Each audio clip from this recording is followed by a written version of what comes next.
بسم الله الرحمن الرحيم. الحمد لله رب العالمين، والصلاة والسلام على سيد الأنبياء وعلى آله وأصحابه أجمعين. أما بعد، محترم حضرات اساتذہ کرام اور عزیز طلباء،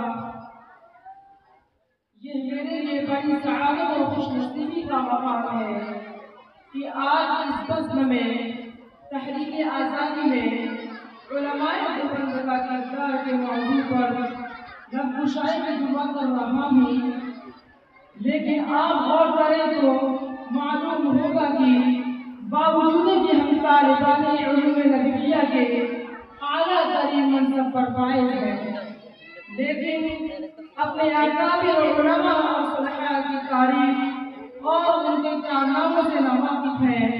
ہماری نگاہوں سے ہمارے اسلاف کے روشن کرنا میں پوشیدہ ہیں. آج میں آپ لوگوں کے سامنے انہی گوشوں پر اپنی صلاحیت و استعداد اور علم و معلومات کے مطابق روشنی ڈالنا چاہتا ہوں. برادران اسلام، ہندوستان کی روشن تاریخ گواہ ہے کہ جب بھی ہندوستان کو خون کی ضرورت پڑی تو سب سے پہلے مسلمانوں نے پیشکش کی، اور جب بھی ہندوستان کی سالمیت اور خطر لاحق ہوا تو مسلمان آگے بڑھ کر اس کے محافظ اور پاسبان بن گئے. آپ حضرات کو معلوم ہوگا کہ ہندوستان ایک طویل عرصے تک انگریزی سامراج کے چنگل میں گرفتار رہا. مغلوں کی کمزوری اور ملک کی بدامنی اور تباہی الملوک کی بدولت ہندوستان کو تاج غلامی پہننا پڑا. ایسٹ انڈیا کمپنی نے زبردست سازش کر کے ہندوستان پر قبضہ کر لیا تھا اور یہاں کی آزاد اور خودمختار حکومت اور عوام کو اپنا محکوم اور غلام بنا دیا تھا. میں اس طویل تاریخ کے چکر میں نہیں پڑوں گا. مجھے عرض یہ کرنا ہے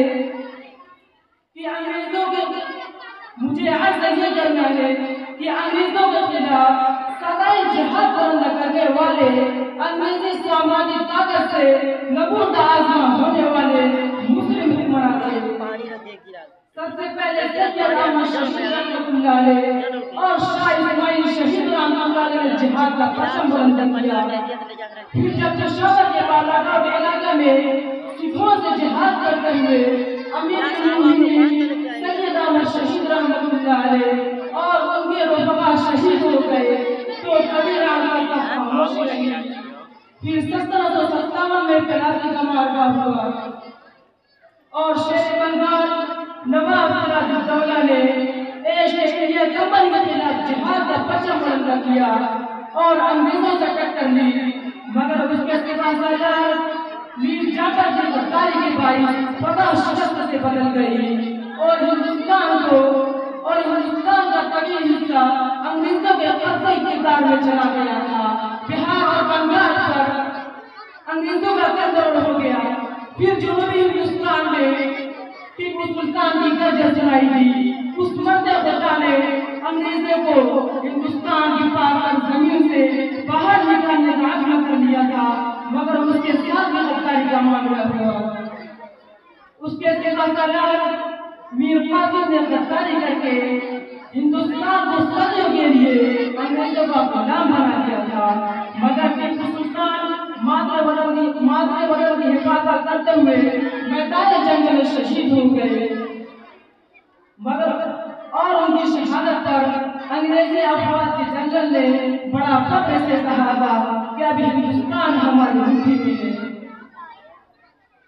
برادران ملت، ٹیپو سلطان کی شہادت نے ہندوستان کی آزادی کو سیاسی پھیر دی.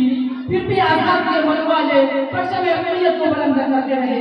نواب اول واجد علی شاہ کی گرفتاری کے بعد بیگم حضرت خان، احمد اللہ شاہ ابدالی اور جھانسی کی رانی نے انگریزوں کے سامنے سر جھکانے کے بجائے آزادی کا سودا کرنے کے بجائے دیش کو شریعت و آزادی پر قربان ہونا گوارا کیا. تاریخ کے اس شخصیات کو یاد رکھا. پیدل کی ناکامیوں کے بعد اب ایک اور جماعت آتی ہے، مسجدوں میں رات باشی تصویروں امامہ رکھنے والوں کی جماعت آگے بڑھتی ہے اور پرچم حریت کو بلند کرتی ہے اور شمع آزادی کا محافظ و نگہبان بن کر سامنے آتی ہے، جس کے نتیجے میں 1857 کا انقلاب برپا ہوتا ہے۔ یہ علماء کی تحریک تھی، شاملی کے میدان میں معرکہ ہوتا ہے اور ہزاروں افراد، ہزاروں علماء جذبۂ جہاد سے، سرشار جوش آزادی سے، سرمست انگریزوں کے خلاف سرکارا ہو گئے۔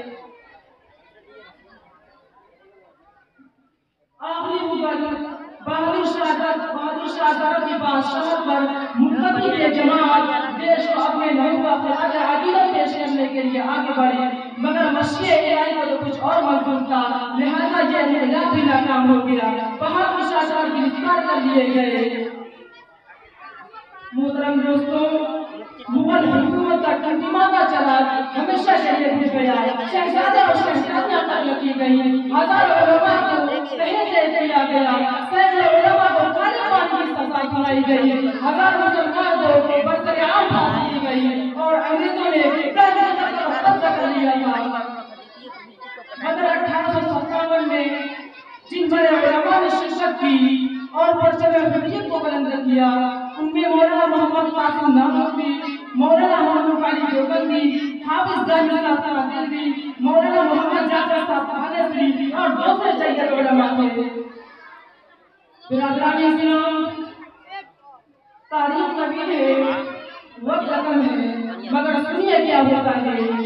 1857 کے بعد ایک دور کا اختتام ہوتا ہے تو دوسرے نئے دور کا آغاز ہوتا ہے، اور 1857 کے پورے انقلاب کے بعد مسلمانوں کا مسائل عالم کی جو بہار بڑھ گئے اور زوال انحطاط کی کیفیت مستقیم جاری ہوئی، اس نے ان کو وجود قتل عائد ہو گیا تھا اور دلوں میں مذہب کی بقا کا مسئلہ پیدا ہو گیا تھا۔ ایسے نازک وقت میں ایک اسلامی مرکز کی سخت ضرورت تھی، لہذا حافظ عابد حسین صاحب، حضرت مولانا محمد قاسم نانوتوی صاحب، حضرت مجاہد مکی رحمۃ اللہ علیہ کے سلام و مشورہ اور نگرانی القصری میں ایک مرکز کی بنیاد رکھتے ہیں اور 1866 میں مرکز علم پر مرشد قاضی الہانی انداز وجود میں آیا۔ اس کا مقصد ایک طرف ہندوستان میں شمع دین کو روشن کرنا تھا تو دوسری طرف انگریزوں کے خلاف مجاہدین کو تیار کرنا تھا۔ اور اللہ اور رسول کی سزائے بلند کرنے والوں کے ہاتھوں میں جہاد کا پرچم دے کر میدان کارزار میں بھیجنا تھا اور دنیا نے دیکھا کہ منزل چچا میں انار کے درخت کے نیچے اپنے استاد ملا محمود احمد کے سامنے زانو قلم مستحق کرنے والا دارالعلوم دیوبند کا سب سے پہلا طالب علم جہاد کا پرچم بلند کرتا ہے، انگریزوں کے خلاف تحریک چلاتا ہے، دنیا نے انہیں شجاعت ہند کے نام سے یاد کیا۔ برادران اسلام،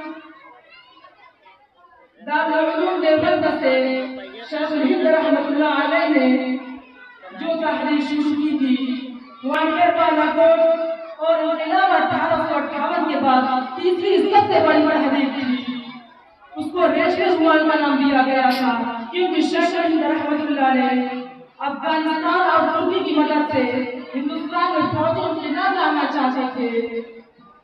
انہوں نے ایک ریشمی رومال میں ہندوستان کا نقشہ اور افغانستان کے راستے سے ہندوستان میں داخل ہونے کی راہوں کو نقش و نگار کی شکل میں افغان بادشاہ کو سمجھایا گیا، مگر یہ رومال ان کے ایک آدمی خاص کی جاسوسی کی بدولت پکڑ لیا گیا۔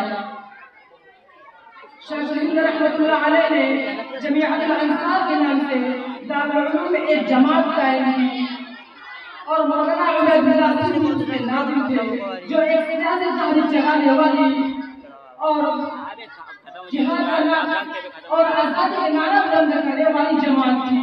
شیخ الہند رحمۃ اللہ علیہ نے علامہ سندھی کو کابل روانہ کیا تھا، انہوں نے وہاں زبردست کام کیا اور ایک کانگریس کمیٹی بنائی جس کا احاطہ انڈین نیشنل کانگریس نے کیا۔ حضرت شیخ الہند رحمۃ اللہ علیہ نے ایک جلا وطن